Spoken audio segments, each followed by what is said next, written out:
Tamron says that this is the best all-in-one and most versatile lens for APS-C cameras. Well, today I'm gonna see if that's true.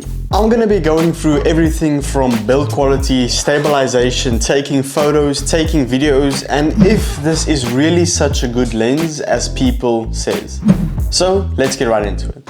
Okay, so let's firstly start with the unboxing experience. So obviously it comes in a pretty nice bag with a 3-year warranty, which I didn't know actually. So firstly, let's just open it up.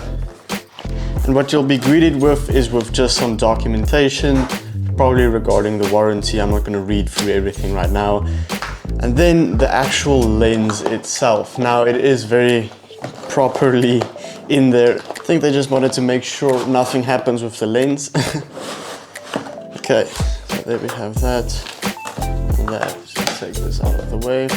Okay, so it comes in this little bag right here. And there is the lens itself. I mean, that is just beautiful. It comes obviously with the lens cap at the front and then a little sun hood, which you can literally just rotate off, turn it around, and then it clicks back into place. I mean, overall build quality is a very good lens. We're gonna talk about the build quality in just a minute.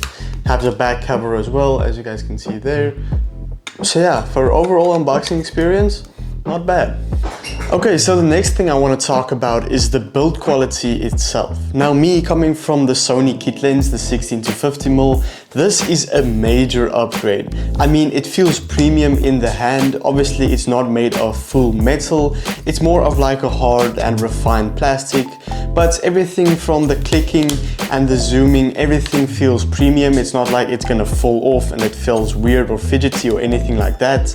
I think the build quality is what you would expect from the price. Obviously, it's not a G Master lens, it's Tamron. But for me personally, I was pleasantly surprised of how this felt in the hand and how sturdy this really is. Coming in at 525 grams, which is a lot heavier than I'm used to. But people may argue that this is a bigger lens, especially if you compare it to the 16-50mm Sigma lens. But for me, I think it is perfect. It is perfect for that run and gun. I mean, I've seen some bigger setups, I held some bigger setups, and compared to that, this is relatively small. Especially for the APS-C, I'm rocking the Sony a6600 with that bigger grip. Paired with this lens, it is the perfect combo. So yeah, when it comes to build quality, I am pleasantly surprised and I'm actually happy of how good the build quality is, with obviously weather sealing here at the sides that a lot of lenses do not include, and I'm pretty happy about that as well. So yeah, overall build quality, very, very good, and for the price, as I said, I am very happy with it. Okay, so the next thing I want to test, which is pretty important, I'm just going to put my hat backwards for the sun, is the focus, obviously. So this is at 17mm f2.8. Obviously I cranked up my shutter speed because it's extremely bright outside. But yeah, this is the focus, coming close to the camera and then heading back again. There is some focus breathing, but it is really not noticeable, especially for me. Like, I can't see that it's really struggling to focus on me. So this is kind of how fast its focus is. And like I said, me coming from the kit lens, I'm like blown away of how cool this autofocus actually is.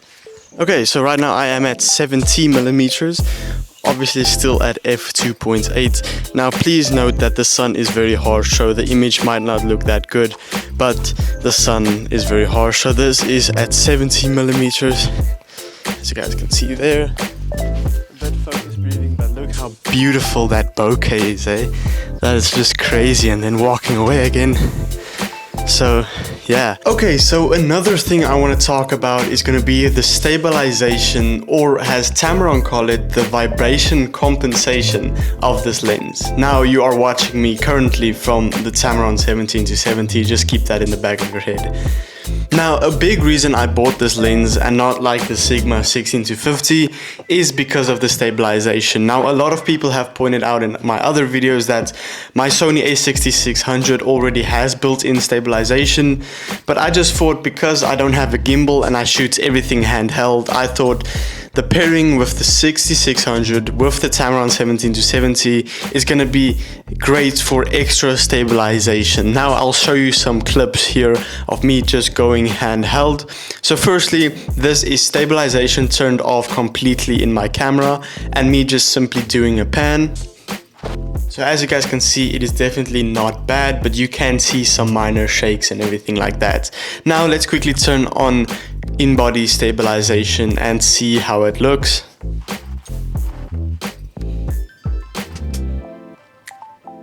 So yeah, as you guys can see, the vibration control on this lens makes a major difference. That's another reason why I decided to buy this lens, as I said, instead of the Sigma or any other Sony lenses.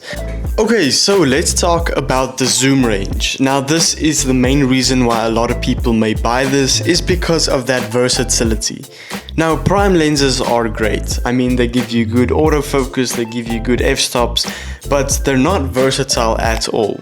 Like if you want to shoot a wedding on a prime, you're more than welcome, but you're gonna switch lenses all of the time. And that's where the 17-70 for me kinda hits the sweet spot.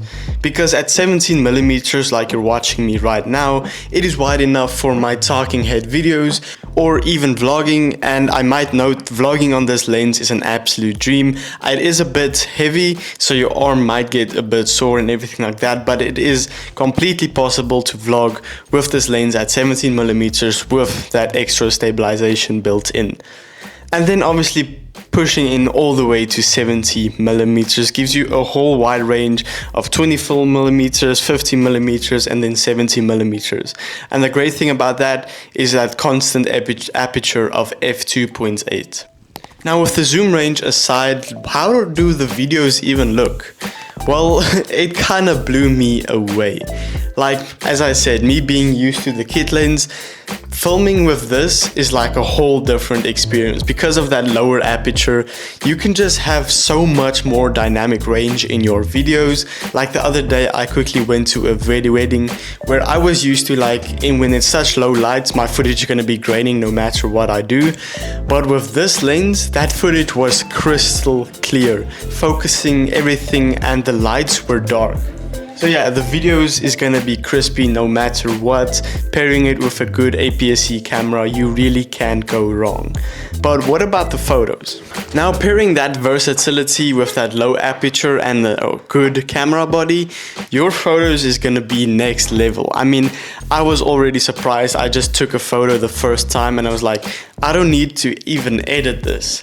So yeah, that f2.8 blurs that background very, very good. And yeah, let's just say your photos is gonna be amazing, from going all the way wide to capturing the details at 70mm. Okay, so it sounds like I'm absolutely glazing this lens, but it's valid because this is a really good lens. But is there any downsides to this lens? Or is there any other lenses that would be better in your situation? Well, firstly, let's talk about the price, because I paid $680 for this lens.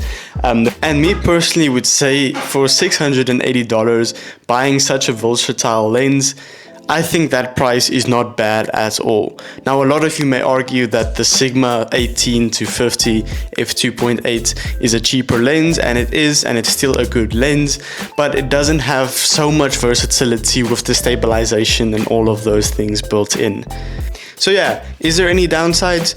I haven't found any yet. I'll let you know. I'll probably make a video saying something like, this lens is trash, but maybe in the future. But for now, I think this is an amazing lens, especially a good one to start if you're coming just from the kit lens, because trust me, if you upgrade from that kit lens to something like this, it just blew me away, and I know it will blow you away as well. So yeah, there you have it. Thank you guys so much for watching. That is my review on the Tamron 17-70 f2.8. As I said, overall amazing lens. If you have any further questions, please don't be shy, just drop it in the comments. I'll respond to each and every one of you. Again, thank you guys so much for watching, and I can't wait to make more videos. Peace out.